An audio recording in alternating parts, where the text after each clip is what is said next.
मोहतरम ख़वातीन व हज़रात, किसी गांव में एक औरत अपने 5 साल के छोटे बच्चे के साथ रहती थी।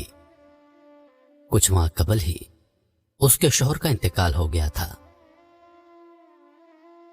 लिहाजा वो औरत अपने इकलौते बेटे की तालीम व तरबियत के लिए खुद ही लोगों के घरों में काम करती, उनके बर्तन मांजती, कपड़े धोती और उनके बड़े बड़े घरों को वो औरत अकेले तने तनहा साफ करती ताकि अपने बेटे की बुनियादी जरूरतों को पूरा कर सके।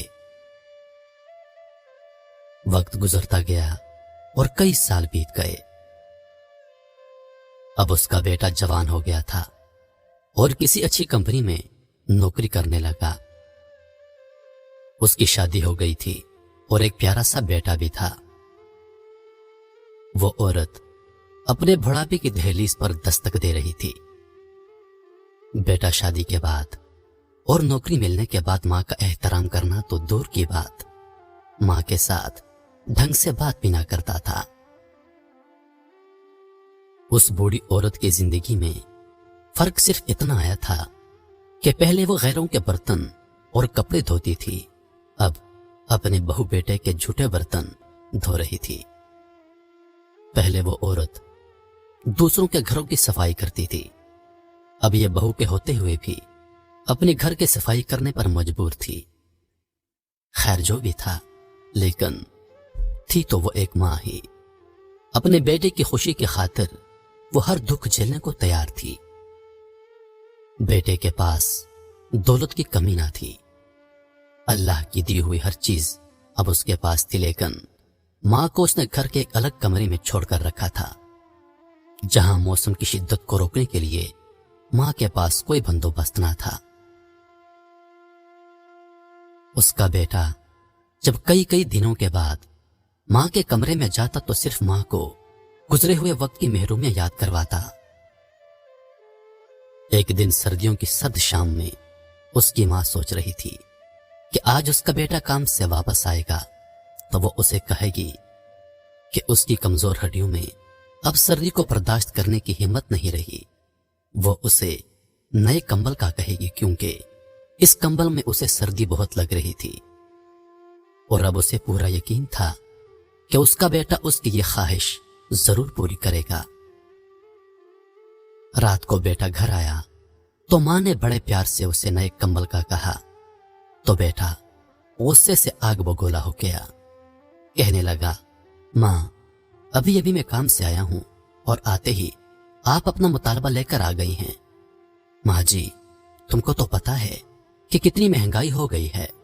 अब तुम्हारे पोते को स्कूल दाखिल करवाना है, उसका यूनिफॉर्म और किताबें लेनी हैं, गाड़ी की किस्त अदा करनी है, मैंने अभी अपने लिए जैकेट खरीदनी है, तुम्हारी बहू के लिए शाल लानी है। मां जी, तुम तो सारा दिन घर में रहती हो, तुम्हें कंबल की इतनी क्या अशद जरूरत आन पड़ी है। हम लोगों ने तो बाहर जाना होता है, घूमना होता है। मां जी, तुम किसी तरह ये सर्दियां गुजार लो, अगले साल सर्दियों से पहले पहले तुम्हारे कंबल का कुछ बंदोबस्त कर दूंगा।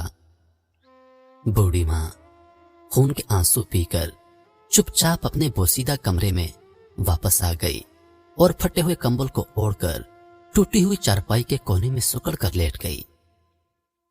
सुबह को जब बेटी की आंख खुली तो पता चला कि पिछली रात मां अल्लाह को प्यारी हो गई है।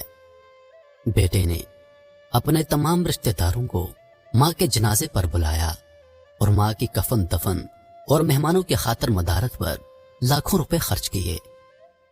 जो भी जनाजे में शरीक हुआ यही कहता, काश अल्लाह हर किसी को ऐसा बेटा अता करे।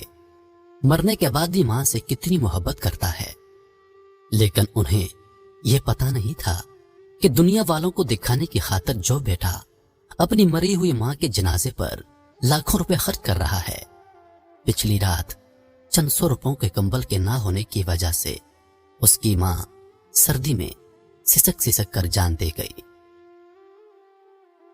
मेरे अजीज दोस्तों, अपने मां बाप की कदर उनकी जीती जी कीजिए, इसी में हम सब की भलाई है। मरने के बाद कदर की भी तो क्या फायदा, اللہ پاک ہم سب کو سمجھنے اور نیک اعمال کرنے کی توفیق عطا فرمائے، آمین یا رب العالمین۔ مزید ویڈیوز کے لیے ہمارے چینل کو سبسکرائب کریں اور دن کی تازہ ترین اپڈیٹس کے لیے چینل پر موجود گھنٹی کے بٹن کو دبا دیں تاکہ ہماری ہر نئی آنے والی ویڈیو سب سے پہلے آپ تک پہنچے۔